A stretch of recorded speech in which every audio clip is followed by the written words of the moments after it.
خلق منها زوجها وبث منهما رجالا كثيرا ونساء واتقوا الله الذي تساءلون به والأرحام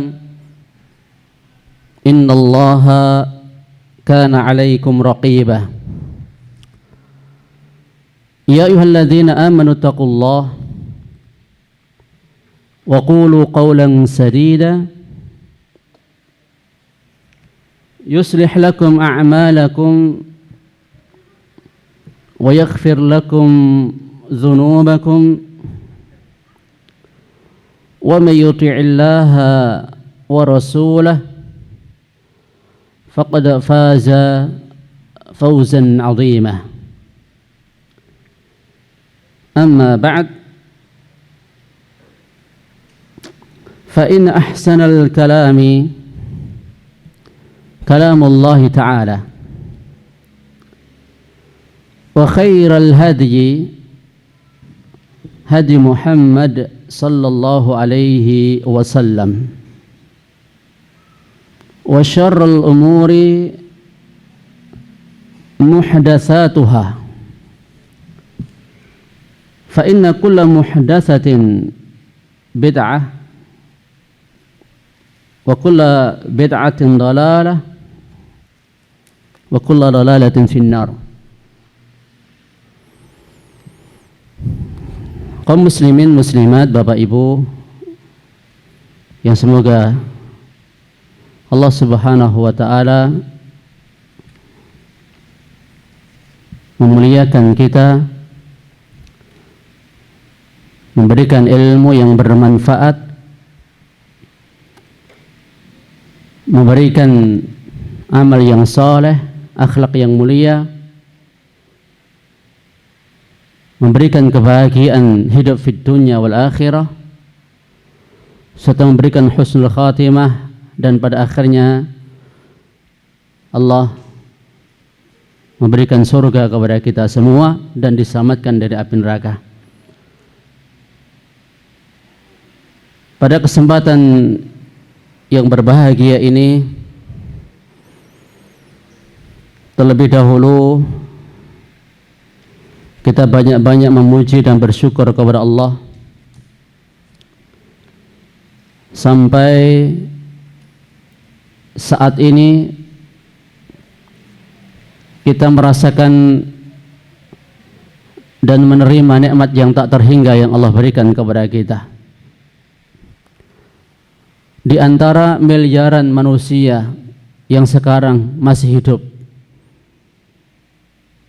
Allah menunjuk kita, Allah memberikan kesempatan dan waktu kepada kita untuk tafaqquh fid din. Semoga Allah Subhanahu wa taala memudahkan jalan kita menuju surga. Allah menuntun kita menuju cita-cita yang kita inginkan, yang kita harapkan, dan selamat dari mara bahaya yang kita takutkan dan kita khawatirkan. Tak lupa pula salawat serta salam kita sampaikan teruntuk Nabi kita Muhammad sallallahu alaihi wasallam,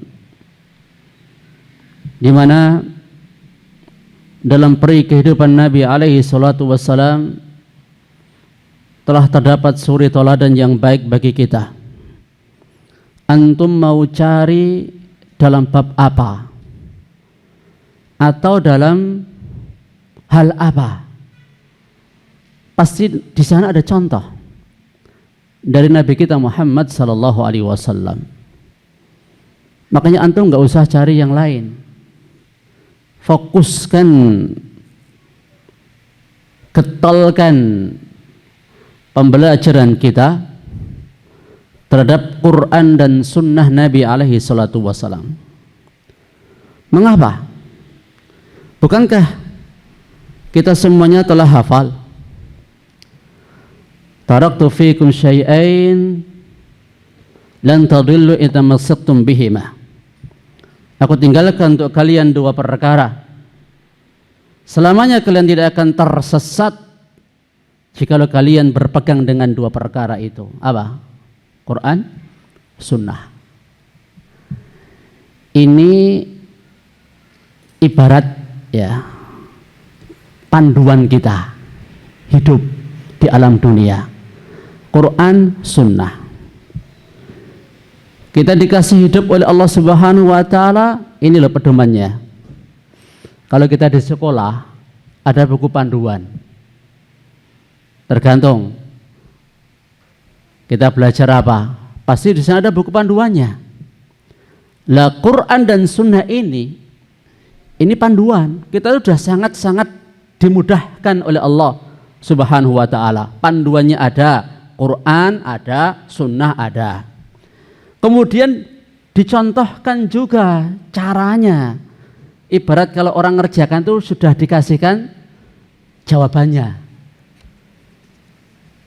Yaitu siapa? Nabi kita Muhammad SAW. Nabi Muhammad SAW itu sudah mengimplementasikan. Bahkan ketika Aisyah radhiyallahu ta'ala anha ditanya tentang akhlak Nabi, kana khuluqul Quran. Akhlak Nabi adalah Quran. Dan yang dikatakan Nabi SAW, wa ma yantiqu anil hawa in huwa illa wahyu yuha. Yang dikatakan Nabi itu adalah bukan dari hawa nafsu, tapi wahyu dari Allah Subhanahu wa taala. Tinggal kita itu mau enggak permasalahannya membaca buku panduan. Kalau orang mau ujian atau orang sekolah tidak pernah mau buka buku panduan, kira-kira kalau ngerjakan soal atau menghadapi masalah, banyak betulnya apa banyak salahnya? Menghadapi istri gimana ya? Ya. Padahal dalam ilmu tentang mengatur istri saja itu babnya kitabun nikah itu banyak banget. Ya. Di situ panduannya.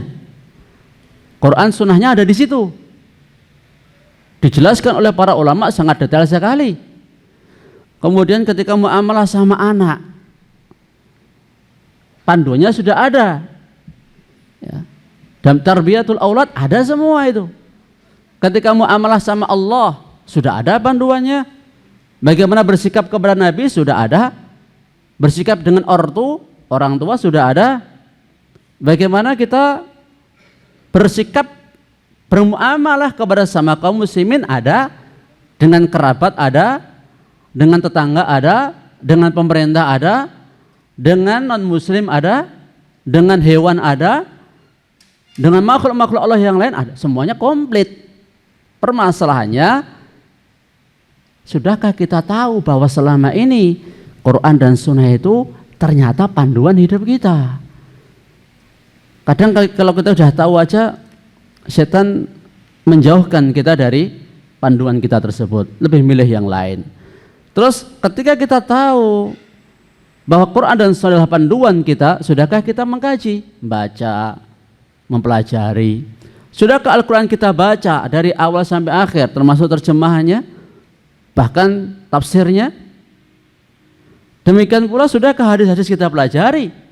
Ada kitab Sahih Bukhari, Sahih Muslim, Sunan Abu Dawud, Ibnu Majah, dan sebagainya. Wah, sangat jauh banget berarti kita ini. Ya. Kita Al-Quran banyak yang belum kita baca. Toh kalaupun kita baca kita nggak paham maknanya. Mungkin hatam berkali-kali tapi nggak ngerti apa isinya. Demikian pula hadis-hadis Nabi. Berapa yang sudah kita baca? Maka dari itu ikhwani fillah wa qad fiddin azinallahu wa iyyakum. Ini sekaligus nasihat bagi saya sendiri dan kepada antum semua untuk kita kembali kepada Quran dan Sunnah, karena di sanalah letak kemuliaan kaum muslimin. Izzah kaum muslimin ada ketika mereka mau kembali kepada ajarannya. Tayyib, pada kesempatan siang hari ini judul materi sudah disampaikan, bahkan dari pagi deh. Yang ini, oh yang lembaran, ya. Al-Imtihanur Rahib. Ini judul kitab aslinya itu Al-Imtihanur Rahib, ujian yang sangat menakutkan, ujian yang sangat mendebarkan, sangat maha dahsyat. yang ditulis oleh Abu Hamzah Abdul Latif Ibnu Hajiz Al-Ghamidi. Buku ini saya dapatkan, saya ngopi dari penerbit At-Tibyan. Waktu itu kan saya editor di penerbit At-Tibyan. Saya sambil ngedit, tak kopi kok isinya bagus gitu loh. Kemudian saya merangkum. Karena ini sudah saya sampaikan sejak tahun 2003 atau 2004 ya, saya lupa, di awal-awal tahun 2000-an saat saya masih editor di At-Tibyan, penerbit Solo. Kalau kita mau menceritakan tentang ujian secara umum dan secara terperinci, itu dalam tulisan saya yang lain, di kalau tidak salah di Bunga Rampai Kehidupan 600 terus sampai beberapa nomor itu, kalau di kitab aslinya itu ada kurang lebih 45 halaman membicarakan tentang fikih ujian.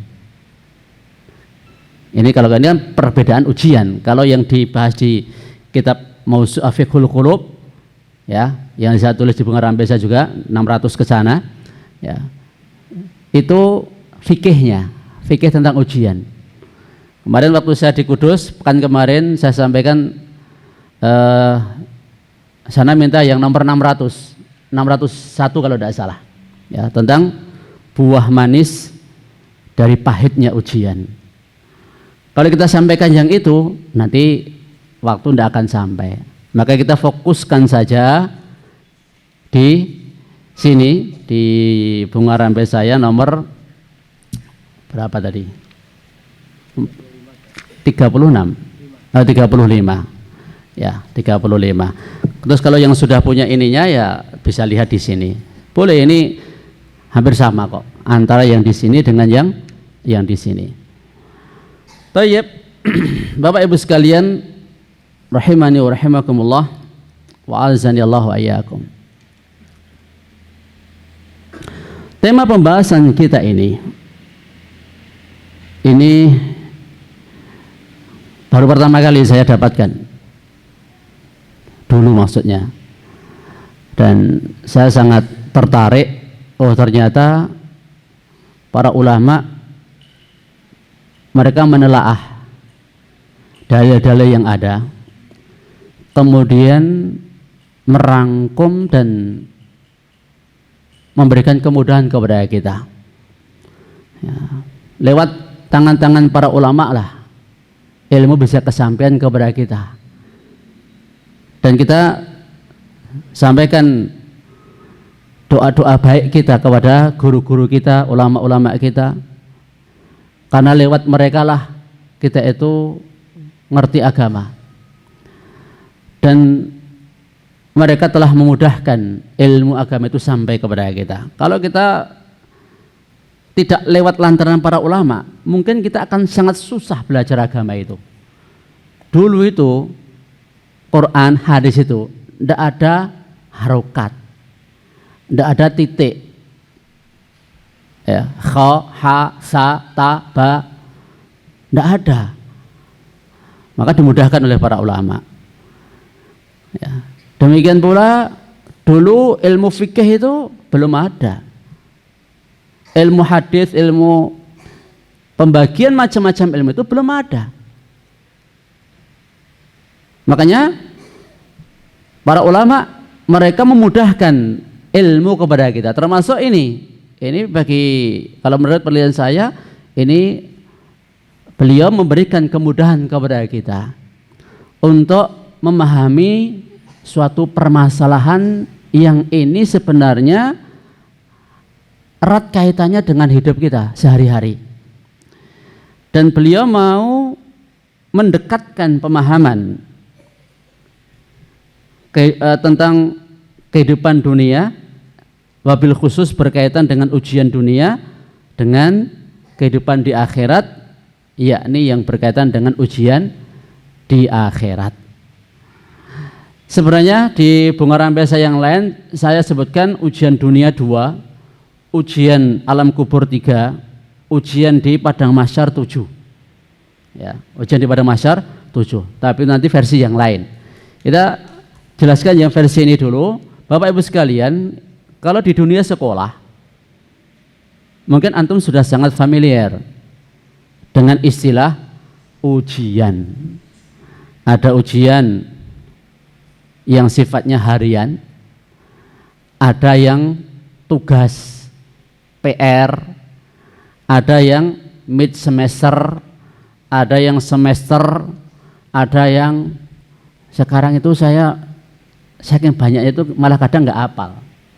Ya, kemarin kita di pondok itu ada ujian UPK, saya ngajar kelas 9. Ada ujian apalagi itu, US atau apa itu. Ya. Terus nanti masih ada UAS.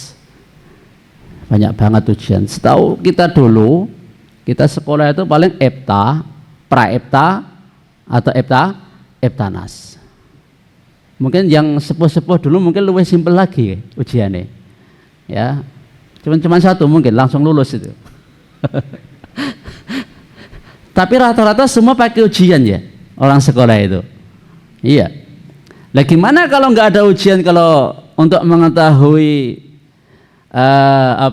kualitas, untuk mengetahui kemampuan, untuk mengetahui keberhasilan atau kegagalan. Kalau tidak ada ujian, ya tidak bisa lah.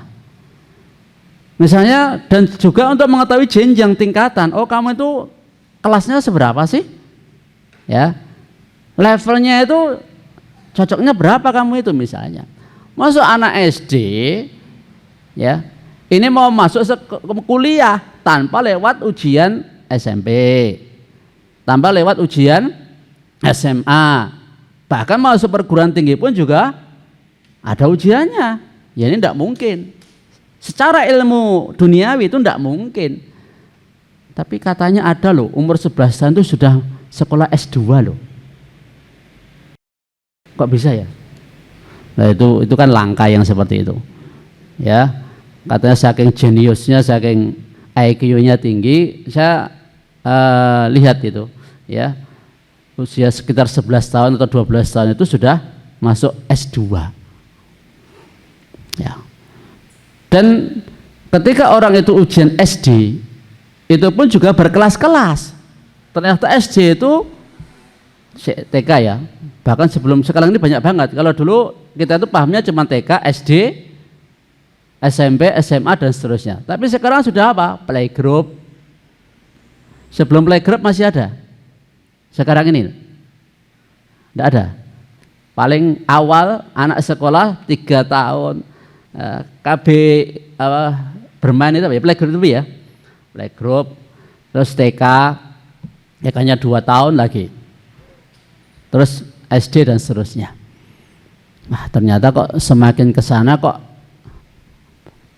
pemilihannya semakin banyak, ya semakin banyak. Nah kayaknya sekarang ini musim-musim ujian ini. Sebentar lagi di pondok kita UAS, insya Allah tanggal 12 Juni nanti. Kira-kira ketika terutama yang sekolah nggih, kalau jenengan sing wis ra sekolah niku ketok ora patek ngefek gitu loh kalau ada kalimat ujian gitu loh. Tapi yo ingat ya, nanti kan ada ujian akhirat itu. Jenengan ya kudu ngefek sing itu. Walaupun jenengan sekarang sudah nggak sekolah misalnya, ya, ketika mendengar ujian, paling tidak kita punya pengalaman. Oh, kita dulu ujian itu seperti ini, seperti ini. Ya, ketika mendengar kalimat ujian, kalau kita zaman sekolah dulu itu, pokoknya rada anu sik ya. Bahkan banyak orang itu yang stres ketika langsung mendengar ujian. Terus tiba-tiba panas dingin. Nah, di antara santri kita kan juga ada yang seperti itu. Sangat takut dengan ujian, apalagi kalau nanti ujiannya susah atau mudah Ustaz, bahasa Arab atau pakai bahasa Indonesia Ustaz, pilihan ganda atau isya Ustaz.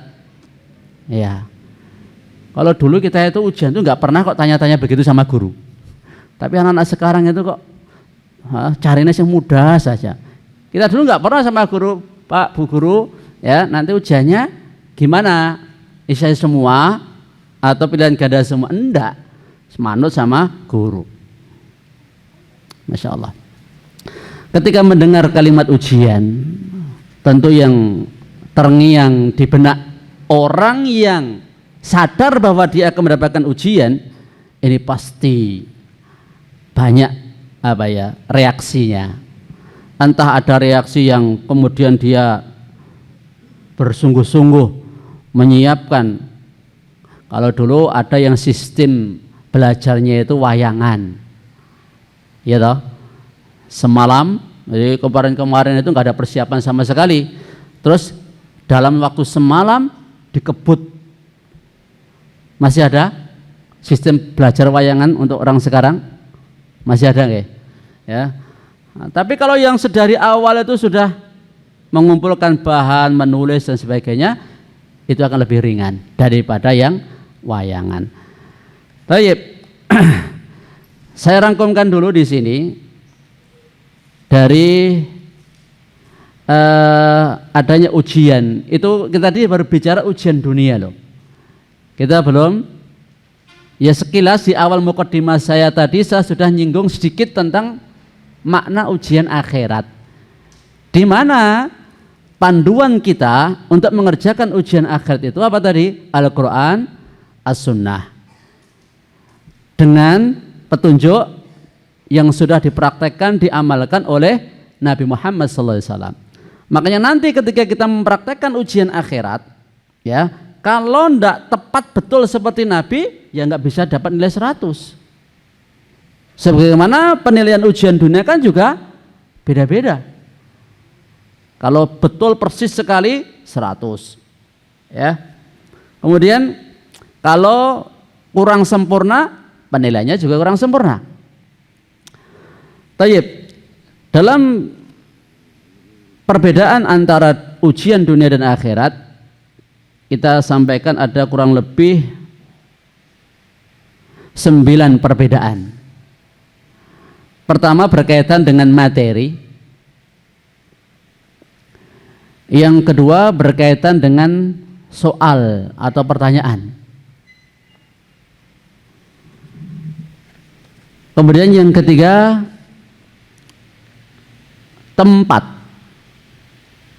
Yang pertama maudhu', al-as'ilah, al-makan. Terus yang keempat az-zaman, waktu. Kemudian yang kelima al-muraqib, pengawas ujian. Kemudian yang keenam nisbatun najah, prosentase kelulusan. Kemudian yang ketujuh an-najahu, hasil kelulusan.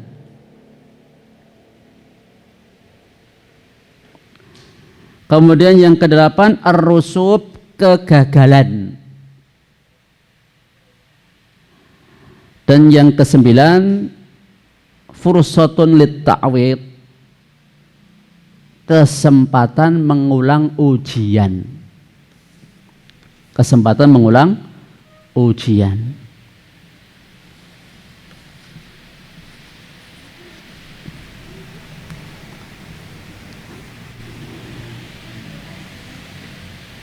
Jelas? Baik, kita bahas satu demi satu. Semoga rampung, ya. Kalau tidak rampung nanti antum rampungkan sendiri aja. Maudhu', tema. Apa perbedaan antara tema bahan ujian dunia dengan akhirat? Kalau ujian dunia materinya sangat terbatas dan cuman bagian tertentu saja dari kitab panduan.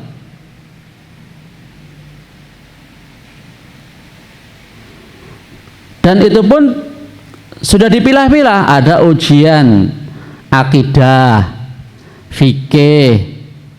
Kalau itu ujian di sekolah ya, di pondok ya. Tapi kalau di sekolah umum ya lebih lagi, ada matematika, ada bahasa Indonesia, ada IPA, IPS. Tergantung jenjang pula. Kalau kuliah juga mata kuliahnya beda-beda. Yang jelas materinya cuma sedikit. Toh misalnya kalau matematika, apakah satu buku misalnya itu semua diujikan? Enggak. Misalnya ini ujian semester genap. Kadang semester genap itu tidak semuanya tersampaikan. Karena guru kalau mengejar kurikulum pembelajaran kan seringkali kadang dilompati biar cepat. Tidak semuanya. Berarti apa? Supaya kalau antum nanti tahu perbedaan tema, materi, ujian dunia dengan ujian akhirat, antum akan bisa memberikan penilaian. Wah, ternyata ujian dunia itu sepele gitu loh. Kecil.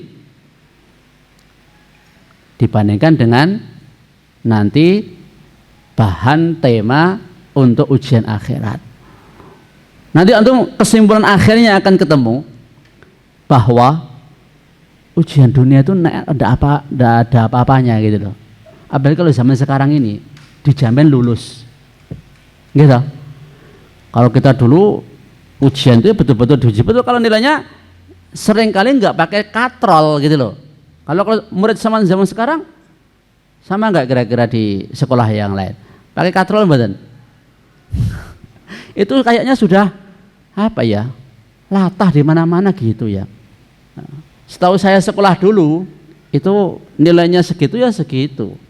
Ya, kalau sekarang minimal 60. Nah, bahkan tidak hanya di dunia pendidikan umum, kadang di pesantren pun juga seperti itu. Ya, ini tak buka sekalian supaya antum juga tahu. Jadi ini lah argumentasinya. Bahkan di kuliah pun seorang dokter juga sampaikan ke saya, ini nanti kalau sekolahnya memberikan penilaian apa adanya, nanti sekolahnya nggak laku. Ya, atau sekolahnya nanti apanya itu akan diaudit lagi nanti. Nah, misalnya kalau sudah disetarakan dengan apa, misalnya kalau itu perguruan tinggi, itu nanti kalau nilainya tidak bagus akan mempengaruhi. Katanya seperti itu. Makanya seringkali nilai zaman sekarang itu banyak ya, tidak saya katakan semuanya ya, banyak ya, banyak kan lebih dari 2 kan sudah banyak itu ya, katrolan nilainya. Tayyib, ada ujian akhirat ya. Dan tadi ujian dunia kan paling cuma 2 lembar ya toh, matematika paling 2-3 lembar itu sudah banyak banget itu, karena waktunya pun juga paling maksimal cuma 2 jam dalam mengerjakan ujian dunia. Ada ujian akhirat, materinya fi kitabin la yughadiru saghirah wala kabirah illa ahsaha. Materinya meliputi apa? Perkataan kita. Semua perkataan kita semenjak kita balik sampai nanti kita mati. Di situ, dalam setiap kita berkata, di sana ada produksi pahala atau produksi dosa dari perkataan. Dan yang paling banyak menjerumuskan manusia ke dalam neraka ya lisannya. Bahkan Nabi menjamin, siapa mayyatman li ma baina lihyaihi wa ma baina fakhidaihi atman lahul jannah. Atau kama qala Rasulullah SAW. Siapa yang mampu menjamin, mau jamin untuk saya apa yang ada di antara 2 janggutnya dan apa yang ada di antara 2 pahanya, aku jamin surga untuknya. Itu lisan dan kemaluan. Bahkan Nabi sallallahu alaihi wasallam sampaikan kepada Mu'adz bin Jabal radhiyallahu taala anhu, Ala adulluka bimilaki dzalika kulih, maukah aku tunjukkan kepada kamu kunci semuanya itu? Ya, Nabi pegang lisannya. Nabi katakan, kuffa alaika hada, kau jaga ini. Ya Rasulullah, wa inna la mu'akhazuna bima takallamu bihi. Ya Rasulullah, apakah kita akan disiksa disebabkan ucapan kita? Sakilatka ummuk ya Mu'ad. Ya, celaka ibumu wahai Mu'ad. Bukan doa yang sesungguhnya, tapi celaan untuk Mu'ad sampai tidak mengetahui persoalan seperti ini. Wa yaqubun nas fin nari ala wujuhim aw qala ala manakhirihim illa hasaidu alsinatihim. Bukankah manusia ditelungkupkan di atas wajahnya atau di atas batang hidungnya ke dalam neraka? Itu disebabkan ulah lisannya. Dah lisan aja kita sudah salah berapa, Pak? Ya, salah berapa? Loh, lah ukurannya mana? Kunci jawabannya di mana? Ya prakteknya Nabi. Ya, tadi panduannya Quran dan Sunnah gitu loh. Lisan kita aja sehari. Coba kita sekali waktu nyocokkanlah antara hasil kita ngerjakan ujian lisan kita ini dengan panduannya. Salah berapa kira-kira? Ya, banyak benernya apa banyak salahnya nanti? Ini aja kalau diurai sudah panjang dan lebar ini. Belum lagi perbuatan kita. Perbuatan kita. Ini kemarin waktu kita mensyarah mentafsirkan ayat iyyaka na'budu wa iyyaka nasta'in, ya, al-ibadah itu cakupannya luas banget. Perkataan itu disebutkan detail sebagian contohnya. Kemudian perbuatan juga sangat detail disebutkan. Banyak banget ternyata kalau kita pikir-pikir dan kita renungkan perbuatan kita, mata, telinga, tangan, kaki, ya, semua organ-organ tubuh kita ini apakah sudah sesuai dengan petunjuk bahan Quran dan Sunnah, sesuai dengan praktek pengamalan Nabi ataukah belum? Koreksi sebelum nanti kita diberitahu hasilnya di hari kiamat. Sekarang kita koreksi dulu. Nah, kalau kemarin-kemarin kita misalnya abai, mungkin kita nggak ngeh atau nggak memahami persoalan ini, atau kalau memahami kita lupa untuk menghisap diri kita, ya mulai sekarang dan seterusnya dengan mohon pertolongan kepada Allah Subhanahu wa taala tentunya. Karena tanpa ditolong Allah, kita itu banyak salahnya nanti. Ya. Nah, Nabi kan sudah memberikan petunjuk kepada kita, banyak minta tolong kepada Allah. Wa iyyaka nasta'in, hanya kepadamu kami mohon pertolongan. Dalam iyyaka na'budu, hanya kepadamu kami ibadah, menepis ya kesombongan kita, ketakaburan kita, riak kita. Dan dalam wa iyyaka nasta'in, menepis, menanggalkan yakni tadi kebriak kita. Kalau tadi riak, kalau yang iyyaka nasta'in kebriak, kesombongan kita. Jangan merasa kita itu mampu ya hidup di alam dunia tanpa Allah, tanpa Rasul, jangan. Kita sangat perlu Allah, karena Allah yang akan menolong kita dalam menghadapi kehidupan dunia dan akhirat nanti. Dengan Rasul SAW, kita butuh Rasul SAW supaya kita tahu cara mengerjakannya. Ibaratnya itu kepeannya gitu loh, sudah ada contoh pada diri Nabi Sallallahu Alaihi Wasallam. Kita tinggal lihat saja kok. Ya. Terus selain perbuatan, wahata bil harakat was sakanat, kita gerak, kita diam, bahkan ya Allah sebutkan dalam Al-Quran wa wudi al-kitab, dan diletakkanlah al-kitab, fataral mujrimina musyfiqina mimma fih, orang-orang pendosa melihat kitab yang ada pada mereka itu takut.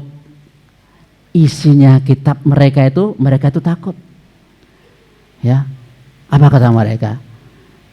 yaqulun ya wailatana ma li hadzal kitab la yughadiru saghiratan wala kabiratan illa ahsaha wa wajadu ma'amilu hadira wa la yadhlimu rabbuka ahada. Celaka kami, kitab apa ini? Tidak satu pun meninggalkan saghirah nakirah. Nakirah itu kecil banget, hatta atom gitu. Ya, sama ya'mal mithqala dzarratin khairai yara, sama ya'mal mithqala dzarratin syarrai yara. Meskipun seatom kok ya saghirah ini nakirah ini, berarti kecil sekalipun.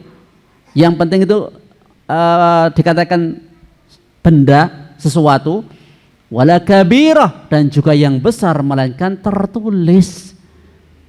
Dan mereka dapati apa yang mereka kerjakan itu hadir di hadapan mereka, tertulis dalam kitab mereka, dan Rabbmu tidak mendolimi seorang pun. Wa kullu saghirin wa kabirin mustatar. Setiap yang kecil maupun yang besar itu telah tertulis. La ilaha illallah, la haula wala quwata illa billah. Jadi jenengan rendong kesedilok sejak balik sampai sekarang ini, kira-kira yang dihitung-hitung kita tuh banyak salah apa banyak bener ya? Perkataan, perbuatan, gerak kita, diam kita. Nah, si renung sedilok sih, ya ketemu apa? Global saja, kalau rinci jenengan nggak mungkin, ya. Karena apa? Hadza kitabuna, ini yauma yab'atsuhumullahu jami'an. Allah Subhanahu wa taala membangkitkan mereka semua. Pada hari ketika Allah Subhanahu wa taala membangkitkan mereka semua, fayunabbi'uhum bima amilu. Allah kabarkan apa yang mereka lakukan itu. Ahsahullah wa nasuh. Allah telah menghitungnya, mencatatnya. Mereka telah melupakannya. Sing jenengan nawe eta eling-eling wae janjane kasih lali daripada sing kelingan. Iya. Yang kita semua lupa lebih banyak daripada yang kita ingat. Baru kemarin saja kita melakukan apa mungkin kita enggak ingat kok. Poro-poro semenjak kita balik dulu sampai sekarang. Maka Bapak Ibu sekalian, ngeri enggak ini? Kalau ternyata lebih berat ujian akhirat daripada ujian dunia. Nah, terus kenapa sampai sekarang kita itu lebih fokus pada ujian dunia? Sekolah aja berapa tahun antum habiskan sekolah? SD, TK berapa tahun? 2 tahun. SD berapa tahun? 6 tahun. SMP 3 tahun. SMA 3 tahun. Kuliah 4 tahun. Seperempat abad waktu kita habiskan itu kalau yang sekolah-sekolah umum gitu ya. Ya. Yang sekolah-sekolah umum 25 tahun kurang lebih. Waktu mikirkan yang ujian dunia tok tadi lah. Ora rugi. Ya. Apa enggak rugi? Kalau seandainya sekian banyak waktu kita itu hanya mikir-mikir yang simple, yang kecil, yang remeh sebenarnya, ya. Karena apa? Tidak ada nanti ujian di alam kubur, ujian di padang mahsyar berkaitan dengan dunia kita. Dalam arti, ya, kamu dulu sekolah tamat apa? Kau pernah jabat apa? Ya, ditanyakan tentang kehidupan duniawiah kita.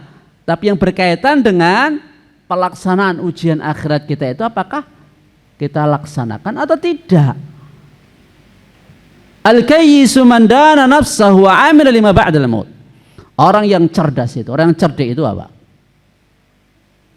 Orang yang menghisap dirinya dan beramal untuk kematian, bekal kematian.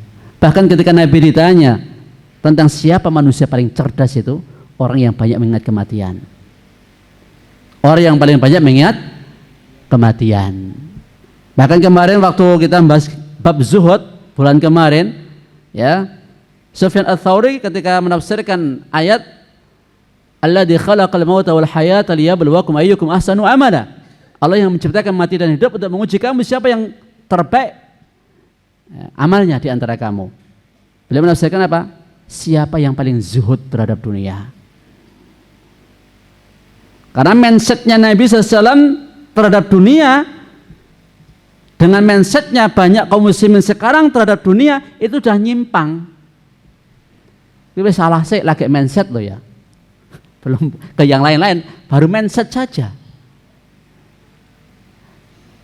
Masih ingat kemarin kisahnya Nabi dengan Umar bin Khattab ketika Umar membandingkan kehidupannya Kaisar Romawi, Kisra Persia dibandingkan dengan Nabi, di mana Nabi itu pemimpin dunia dan akhirat, dibandingkan dengan raja-raja dunia seperti itu kok nyengkleng sekali realitas hidupnya Nabi dengan mereka hidup dalam kemewahan, kok Nabi sangat-sangat sahaja. Apa kata Nabi?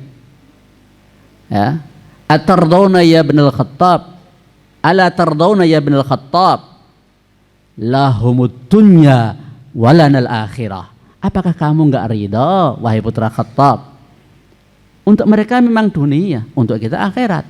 Coba mindset seperti ini. Kalau kaum muslimin enggak punya mindset seperti ini, wis salah. Ya toh? Salah. Jadi mindset kita kalau nggak seperti mindset Nabi, salah dalam menghadapi kehidupan dunia ini. Wah, nanti kita akan banyak baca ayat atau hadis, nanti waktunya habis nanti. Intinya itu aja ya, maudhu tema. Kemudian yang kedua, al-as'ilah, pertanyaan-pertanyaan. Pertanyaan-pertanyaan ujian dunia itu cuma terbatas. Misalnya ujian bab A, nggak semuanya dijadikan soal, cuman berapa persennya gitu loh. Bab B, wong kadang contoh ya, misalnya ujian 10 bab, itu paling per bab cuma diambil 1, 2, atau 3 nomor. Sangat sedikit sekali. Persiapannya direwangi sungguh-sungguh. Ya. Tapi ketika ujian akhirat ini, ujian dunia dulu. Tidak mungkin seorang guru itu menanyakan semua permasalahan dalam buku. Karena guru itu kan kadang punya rasa kasihan toh. Ya toh, kalau ditanya semuanya ya banyak nanti santri-santri yang tidak lulus nanti kalau pertanyaannya berat-berat. Bahkan kalau mongsone sebelum ujian aja sudah dikasih jenengin apa, bocoran? Wah, bukan bocoran, itu terlalu vulgar kalau bocoran itu. Kisi-kisi. Ya.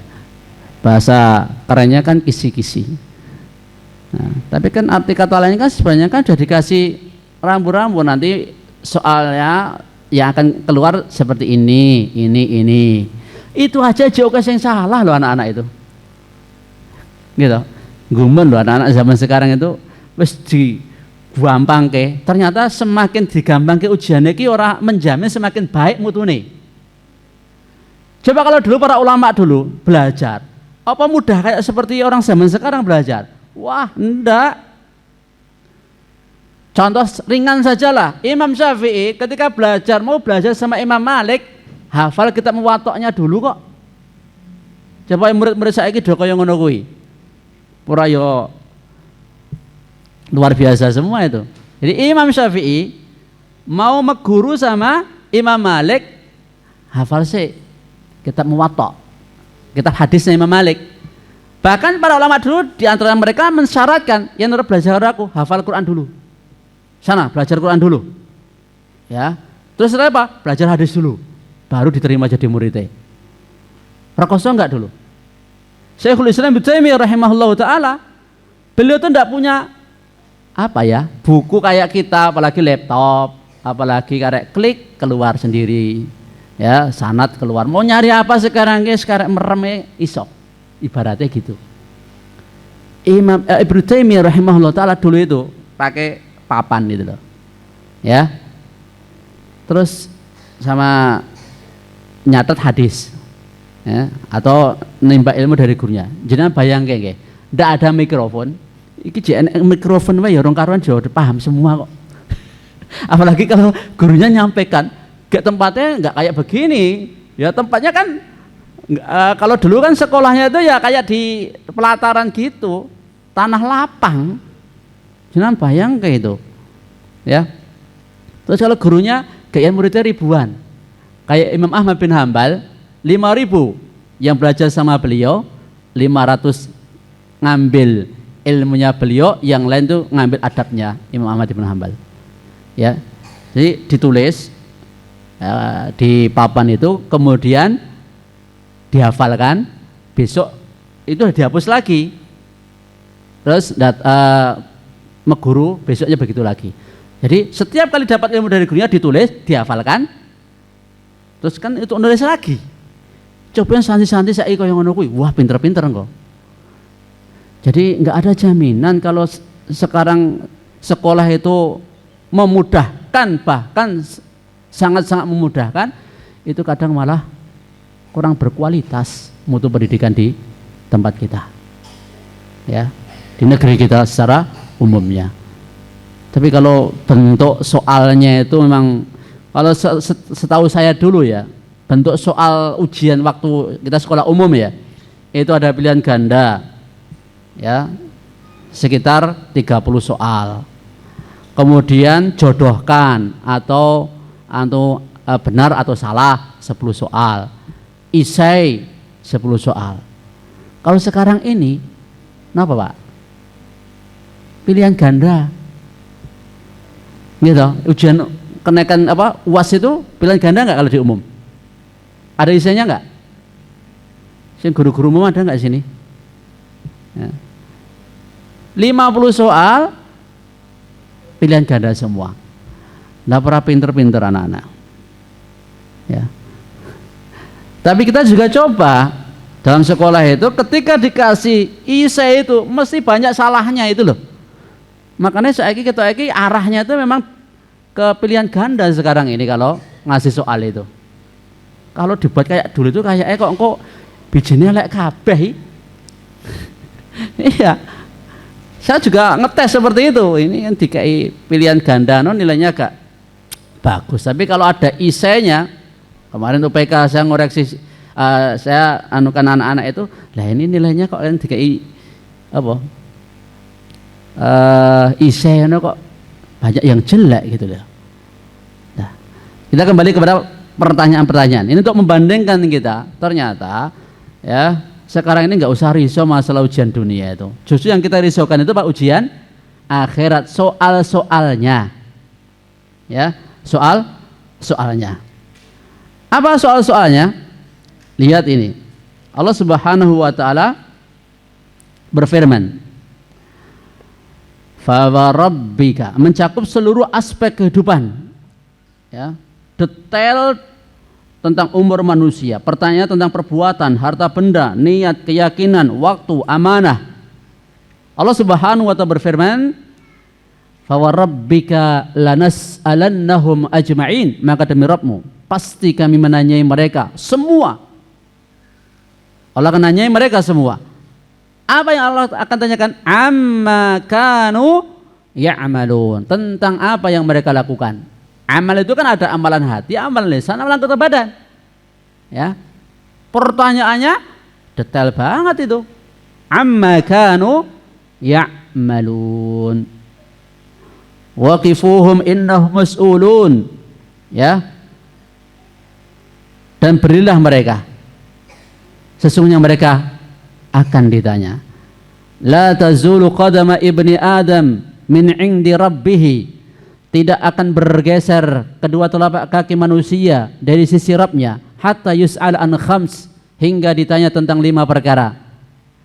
An umrihi fima afnah, ditanya tentang umurnya, buat apa dihabiskan. Wa an syababi fima ablah, tentang masa mudanya untuk apa dipakai, digunakan untuk apa masa mudanya. Wa an malihi min aina iktasabahu, tentang hartanya dari mana ia peroleh. Wa fima anfaqa, kemana, untuk apa diinfakkan, digunakan. Wa madza amila fima alima, dan apa yang ia lakukan tentang ilmu yang ia ketahui.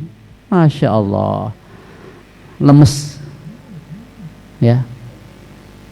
Kurung kayak begini antum piye?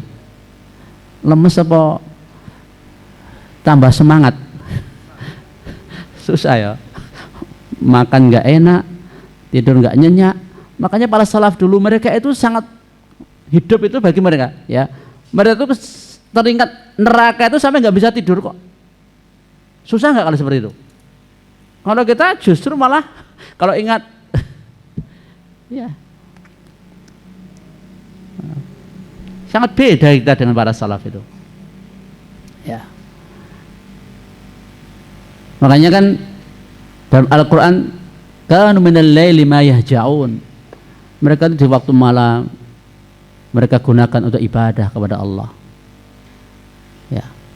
Tapi banyak di antara kita gunakan untuk tidur. Wabil ashari hum yastaghfirun, waktu sahur mereka itu istighfar kepada Allah Subhanahu wa taala ya. Tayyib, ditanya tentang umurnya. Makanya Bapak Ibu sekalian, kita tuh nggak usah mikir umurnya dawa-dawa. Seneng tau umurnya dawa jenengan? Pilih dawa napa pendek umurnya? Hah? Jawab, tengah-tengah. Tengah-tengah ki piro kean? Antara berapa dan berapa? Yen umurnya umat Nabi Muhammad antara 60 sampai 70 berarti tengah-tengah, 35, 40. Ya, kita tuh nggak usah mikir sing panjang-panjang. Cari itu berkahnya umur gitu loh. Jangan nyarinya panjangnya umur, berkahnya umur.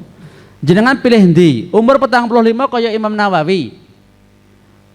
Ya, apa pilih umur panjang kaya Fir'aun? Pilih ndi?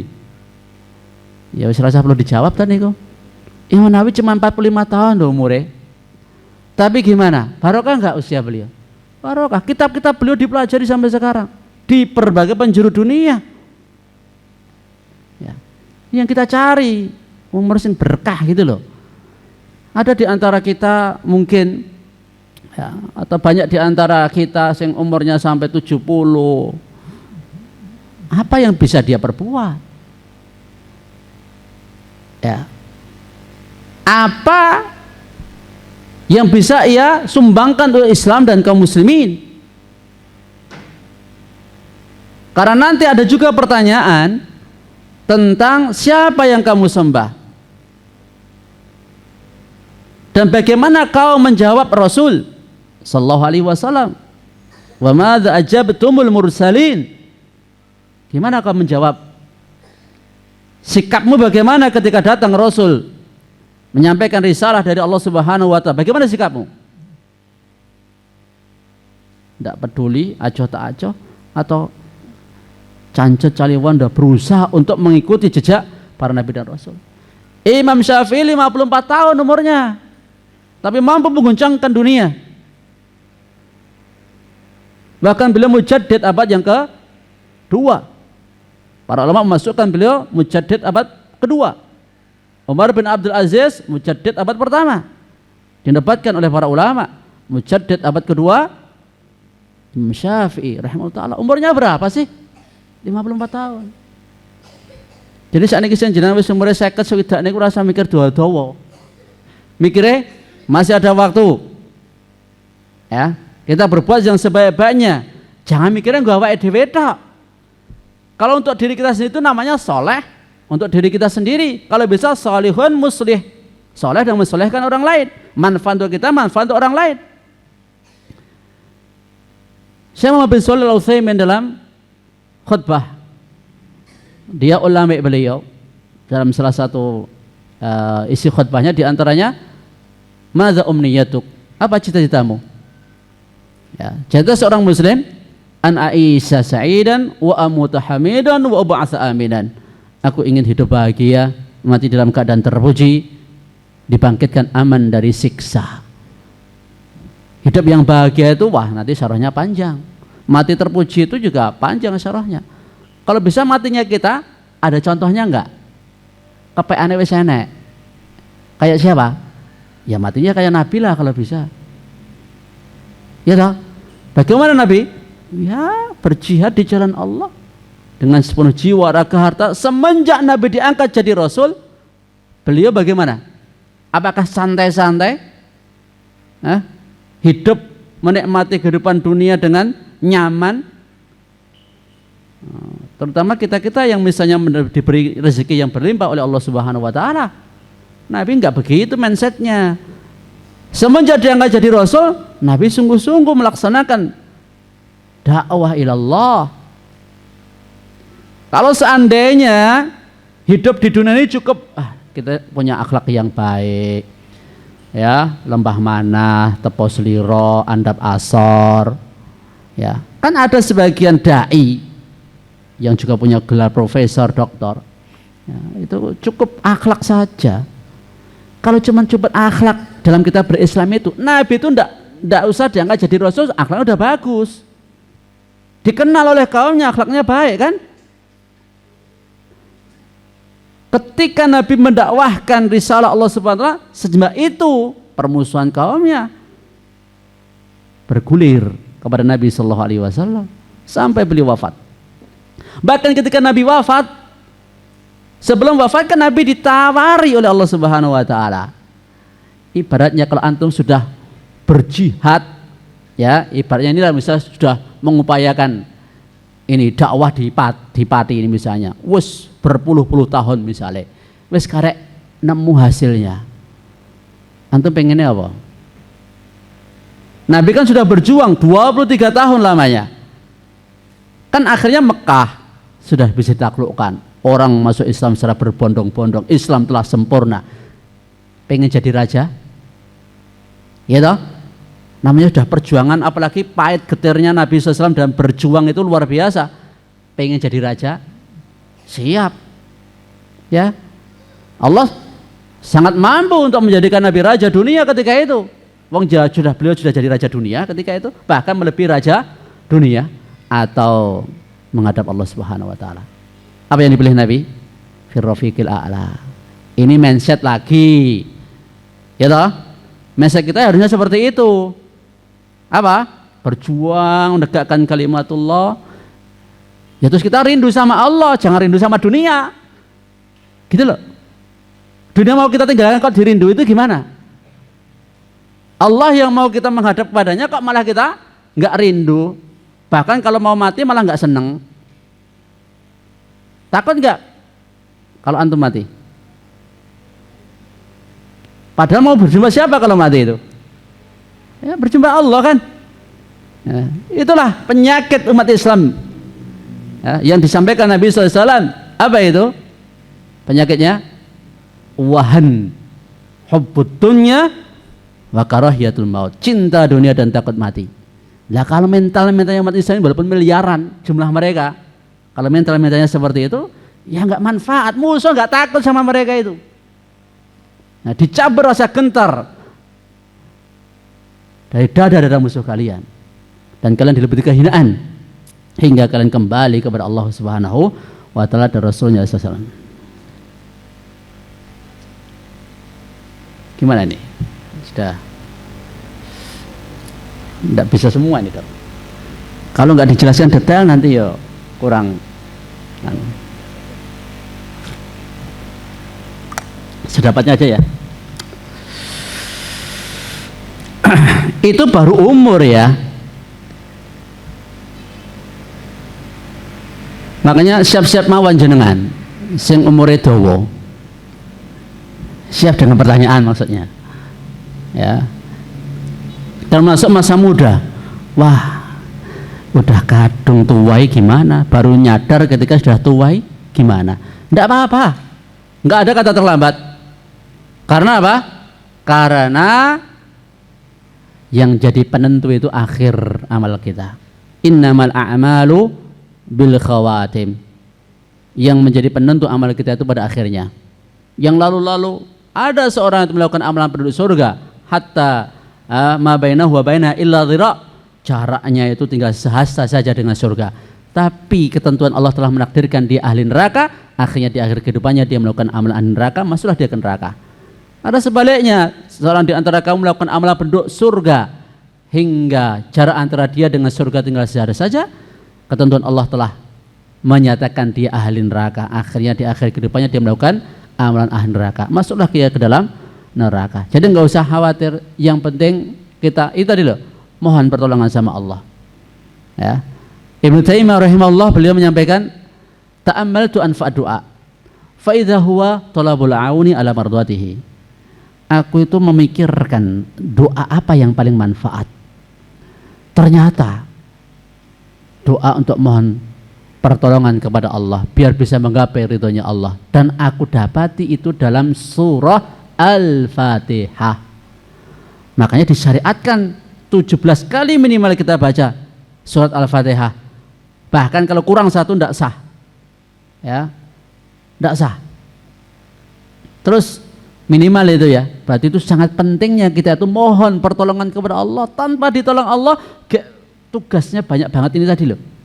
Ya. Terus kalau kita nggak ditolong Allah ya sangat berat lah. Wa an malihi min aina itasaba fi ma anfaqah, tentang hartanya dari mana diperoleh dan kemana diinfakkan. Antum ketika melihat orang rumahnya bagus, antum tertarik nggak? Antum ketika melihat mobil orang lain bagus, antum kepengen nggak?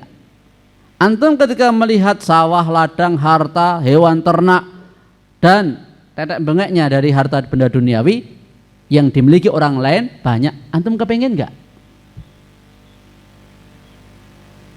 Kalau antum kepengen, siapkan saja jawaban untuk dua pertanyaan ini.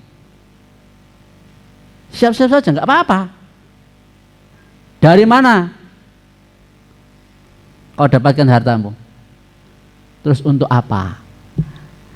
Kita dalam perbincangan harian, misalnya mobil. Nah, karena kemarin kita juga baru diskusi ngobrol sama orang ketika kita ganti oli.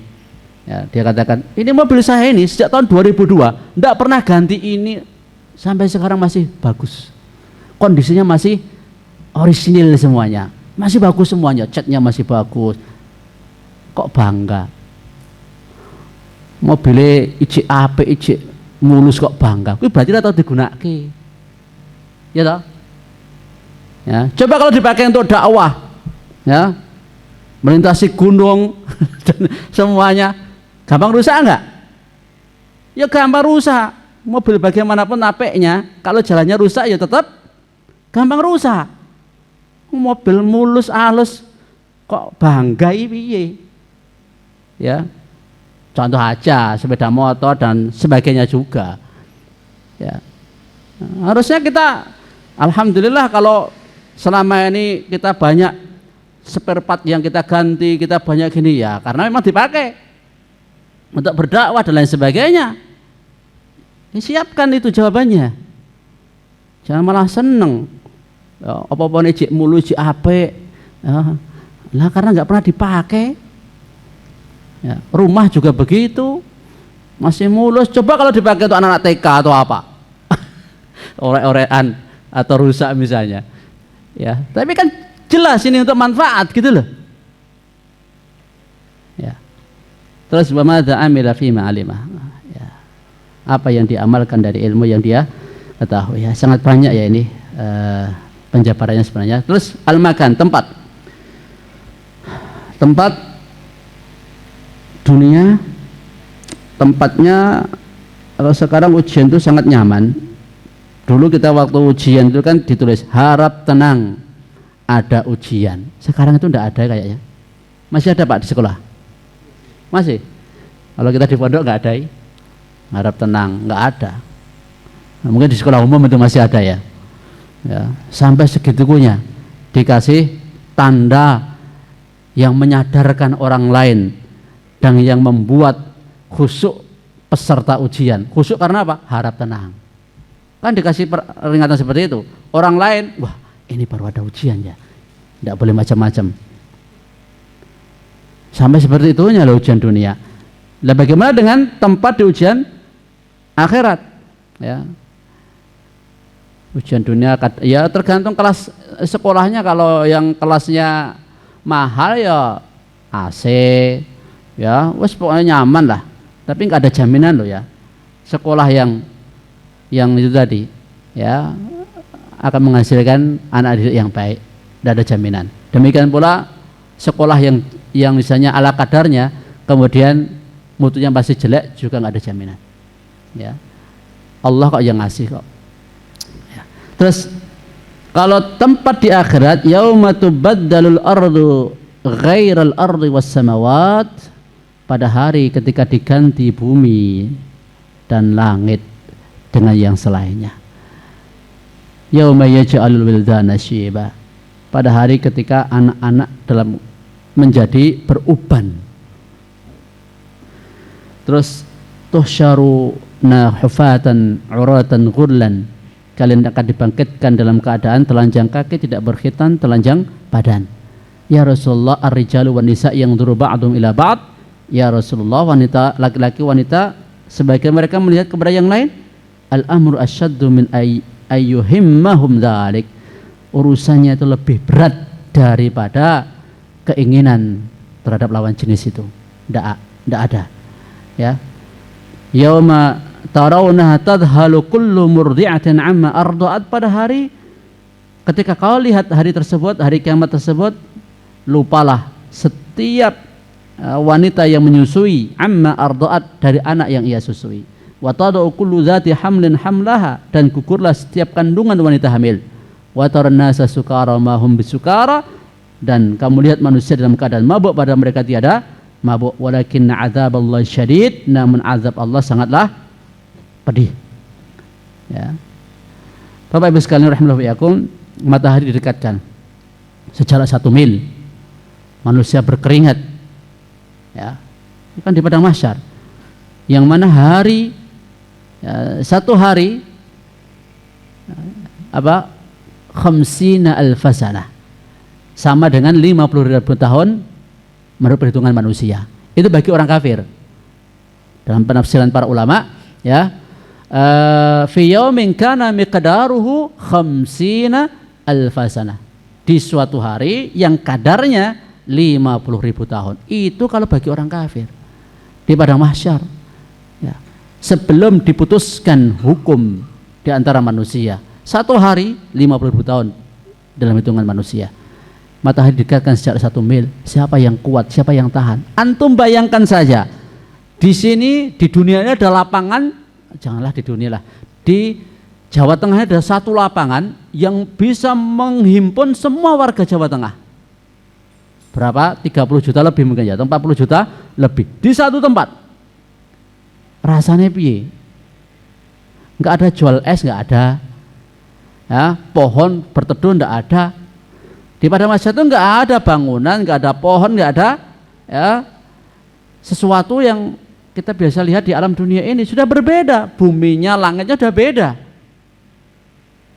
Makanya manusia sangat apa ya, sangat berat menanggung derita, sampai-sampai mereka akan mencari siapa yang bisa memberi syafaat. Mereka berdatangi Adam, Nuh, Ibrahim, Musa, Isa, akhirnya Nabi Muhammad sallallahu alaihi wasallam. Berat itu, ya. Wah, berarti perjalanan kita masih panjang Pak Bu ya. Dunia kayak karek pirang dino, atau kurang berapa tahun kita hidup di alam dunia ini. Ternyata perjalanan masih panjang kita itu, lebih panjang daripada kehidupan di dunia, ya, lebih panjang. Makanya sebelum kita itu masuk surga, menapakkan kaki di surga dan jelas selamat dari neraka, kita itu jangan merasa tenang hidup itu. Makanya kemarin waktu bahas zuhud, di antara Yunus bin Maisarah kemarin apa? Ada 3 tuh itu orang yang zuhud itu, ya, menurut beliau. Pertama apa? Kriteria orang yang zuhud terhadap dunia itu, mendapatkan nikmat atau mendapatkan ujian sama saja. Mendapatkan nikmat atau mendapatkan ujian sama aja, nggak level, nggak ngefek. Kemudian orang yang memuji sama orang yang membenci, yang memusuhi, yang mencela sama saja, nggak ngefek. Ya, orang yang memujimu maupun orang yang mencelamu itu sama saja. Engkau mendapatkan nikmat atau engkau mendapatkan ujian sama saja. Ya. Kemudian satunya apa?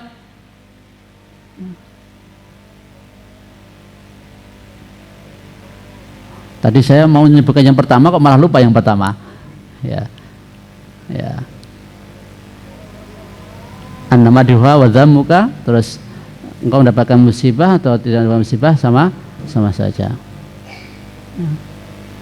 Termasuk kita mendapatkan nikmat harta atau kita mendapatkan musibah itu tidak mempengaruhi kita. Karena apa? Karena itu dunia itu akan hilang dan yang akan kekal abadi hanyalah ya apa yang diisi Allah Subhanahu wa taala. Terus selanjutnya az-zaman, waktu. Waktu ujian paling 2 jam atau 1,5 jam tergantung berat ringannya materi ujian. Terus kalau ujian akhirat yaumin kana miqdaru 50 alf sanah, sehari di sana sama dengan 50.000 tahun dalam hitungan manusia. Wa inna yauman 'inda rabbika ka alf sanatin mimma ta'udun, dan sehari di sirapmu sama seperti 1000 tahun yang kamu hitung. Wa yawma taqumu as-sa'atu yuqsimu al-mujrimuna ma labithu al-ghadha sa'ah kadzalika kanu yufakun. Pada hari tegak hari kiamat, orang-orang pendosa mereka bersumpah tidaklah mereka tinggal di dunia melainkan hanya saat saja. Ya, hanya saat saja. Kam labithum fil ardi adada sinin? Berapa lama kau tinggal di muka bumi? Labithna yawman aw ba'da yaum. Kita hanya tinggal sehari atau setengah hari saja. Yauma tarawunaha ka'annahum yauma tarawunaha lam yalbathu ila asiyatan aw duhaha. Pada hari ketika mereka melihat huru-hara pada hari kiamat tersebut atau kengerian pada hari kiamat tersebut, mereka tidak tinggal di dunia melainkan cuman waktu sore atau waktu pagi saja. Jadi Bapak-Ibu sekalian, waktu ujian di dunia ini hanyalah sementara, sebentar. Adapun di akhirat ini sangatlah lama. Ya, nah kalau tadi 5 perkara tadi, kaki hamba tidak akan bergeser. Ditanya tentang umurnya, masa mudanya, hartanya dari mana ke mana, ilmunya, lah apa enggak banyak banget itu. Ya. Tapi bagi orang yang beriman, Allah akan berikan keringanan dan kemudahan, karena hisabnya orang beriman dengan hisabnya orang kafir itu beda. Kalau hisabnya orang beriman arad, ya Allah ingatkan saja, kau ingat dosamu ini, dosamu itu, ya setelah itu Allah ampuni. Kalau orang kafir ya dibuka di hadapan umat manusia. Kemudian muraqib, pengawas. Pengawas ujian itu manusia sama seperti kita. Nah, yang mana misalnya kita ngapasi misalnya 40 santri atau 20 santri, nggak bisa mengawasi semuanya. Ya. Yang nyontek kita nggak tahu. Ya, dan kadang lalai, kadang ngantuk, kadang pindah tempat. Ya. Walaupun ada CCTV, ya tidak bisa meliputi semuanya. Adapun ujian akhirat itu, ya Allah Subhanahu wa taala tidak tidur, tidak ngantuk. Ya. Tidak tidur, tidak ngantuk. Kemarin sudah kita contohkan ya. CCTV itu kan cuman bisa meliput mungkin perkataan dan perbuatan orang, tapi pengawas akhirat ini hati pun juga terliput. Makanya pengawasnya la haula wala quwata illa billah. Terus nisbatun najah, persentase kelulusan sekarang paling enggak 100%. Jarang yang enggak 100% itu. Kalau ujian akhirat berapa? 1/1999. Jadi setiap 1000 anak keturunan Adam, 999 itu neraka, 1 surga. 1 surga. Tapi ada keterangan hadis yang menyebutkan dari Ya'jud dan Ma'jud segitu, dari kita satu. Ya, wallahu taala alam. Ya, tapi yang jelas ini paling tidak mengingatkan kita tentang sangat sedikitnya ahli surga itu. Sekarang misalnya manusia sekarang saja, kita nggak usah mikir yang dulu-dulu. Sekarang dari 8 atau mungkin 9 M itu berapa yang Islam? Separuhnya ada nggak? Nggak ada. Itu segala neraka kabeh kok. Ya, semuanya neraka kalau ndak Islam. Terus Islam itu masih difilter lagi.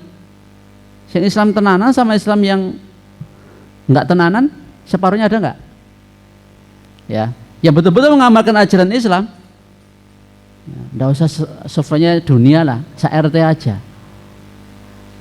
Berapa dari penduduk RT jenengan? 100 orang itu, siapa yang mungkin 100% Islam, yang menjalankan Islam berapa? Terus apakah yang mereka amalkan betul-betul dilandasi ilmu atau cuman kelalaian? Karena ibadah ahlil ghaflah adat wa adatu ahlil yaqdah ibadat. Ibadah yang dilakukan orang yang lalai itu cuman adat nilainya. Tapi adat yang dilakukan orang-orang yang sadar, punya ilmu, itu ibadah. Mandinya aja pahala, bahkan bercengkrama dengan istrinya berpahala. Hubungan suami istri berpahala, senyumnya berpahala, tidurnya berpahala, semuanya berpahala. Padahal cuma adat. Tapi kalau ibadah, kalau orang nggak punya ilmu, ya lalai, abai, itu cuma adat. Walaupun dia sholat, walaupun dia puasa, walaupun dia berhaji, karena dia tidak dilandasi ilmu yang benar, cuma ikut-ikutan barangkali. Ya kalau yang diikuti betul, kalau ngajaknya kepada syirik, kepada bid'ah, atau kepada amalan yang tidak dicontohkan Nabi Shallallahu Alaihi Wasallam. Kemudian keberhasilan akan menaikkan tangga. Kalau ujian dunia itu naik kelas, ya, atau naik jenjang sekolah. Terus kalau ujian akhirat, ya, itu dapat hadiahnya surga. Kalau ujian dunia paling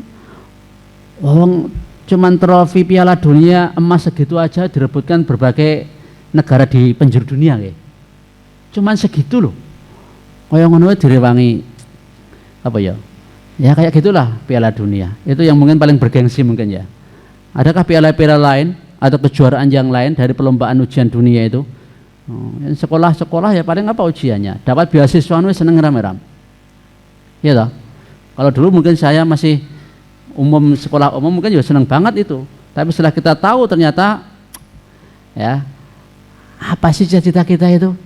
Dulu mungkin cita-cita yang hebat itu jadi dokter, jadi insinyur, jadi tentara, jadi pilot. Itu bahasa anak-anak semasa saya dulu. Ketika ditanya oleh bapak ibu guru, nanti kau cita-cita jadi apa? Lah ternyata apa? Orang-orang yang sekarang sudah dapatkan apa yang dia katakan itu, apakah sudah final? Belum. Yang Pak Dokter nyari apa, Dok? Nyari surga atau ya? Ya, yang Pak Tentara nyari apa? Oh. Kalau jenengan cuma berpegang jadi tentara, jadi dokter seumur hidup cuman itu tok, nggak mau nyari surga, ya wes neraka nanti. Karena kalau nggak dapat surga kan neraka pilihannya, gitu loh. Makanya siapapun, Anda dokter, Anda insinyur, Anda pilot, Anda tentara, Anda polisi, siapapun Anda, cari surga. Ya, kalau pangkat titel itu tadi cuma dunia tok. Lah saiki kan aneh ya. Mau ini disubyo-subyo, disanjung-sanjung, dihormati, baru kita mlebu penjara lah ya aneh loh. Sandiwara dunia itu. Ya, jadi orang nomor 1 di negaranya. Setelah itu apa?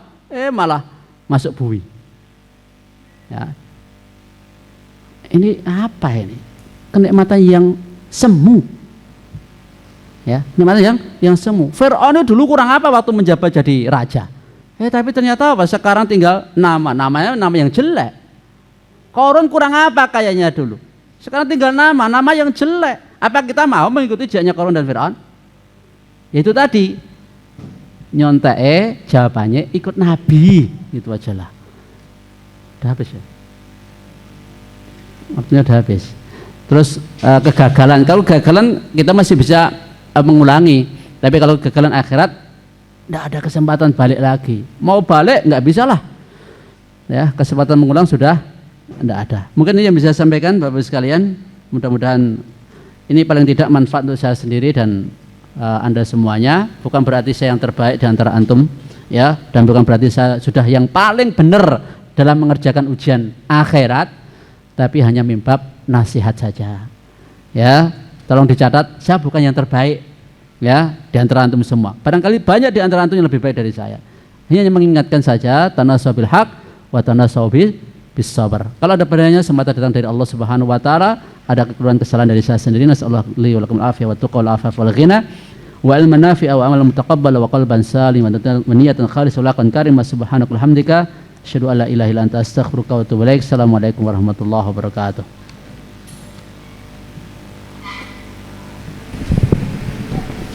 Jazakallah khair Ustaz.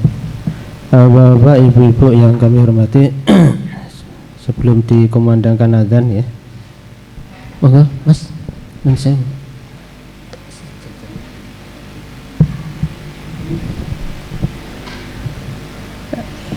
sambil menunggu itu snacknya dibagi. Ini kami sampaikan, ini dapat hadiah dari Ustadz Abu Yusuf Suharno. Buku beliau ini Pilih Hisab Apa Royah, ini tulisan beliau pertama kali Ustadz ya. Nah ini Ustadz, tulisan beliau pertama kali saya buka itu tahun 2006. Saya ikut daurah beliau ini tahun itu 2006 di Solo Baru Ustadz ya, di masjid apa itu saya itu. Nah itu tulisan beliau pertama kali ini. Nah ini kita dikasih nanti di perpustakaan, mau yang mau baca monggo ya itu. Kemudian untuk yang dibahas ini disampaikan beliau, ditulis beliau di Bunga Rampai Kehidupan ya. Ini banyak, ini hampir 1000 mungkin sekarang ya sudah. Nah itu, nah ini baru dibuat jilid 1, ini cuman 50-an topik, ini udah 80-an halaman, jadi nanti ya terakhir 777. Ya, insya Allah mudah-mudahan seiring dengan masih diberi kesempatan hidup ya ditambah terus. Iya. Nanti insya Allah kalau layoutnya udah jadi, nanti dicetak, insya Allah di perpustakaan nanti disediakan bagi bapak ibu-ibu yang ingin membaca atau yang mau mencetak juga boleh. Gitu. Nah, demikian. Kemudian tadi yang mau ikut urunan korban sapi segera mendaftar. Nah ini Mas Edi sudah ada, Mas Edi yang belakang itu ya, mendaftar ke Mas Edi. Kalau sudah ada 2 sapi, nanti ini masuk sapi ketiga. Ya nanti kemampuan panitia berapa nanti kalau sudah kelihatannya nggak mampu ya ditutup. Ya itu pengumuman dari kami. Assalamualaikum warahmatullahi wabarakatuh. Waalaikumsalam.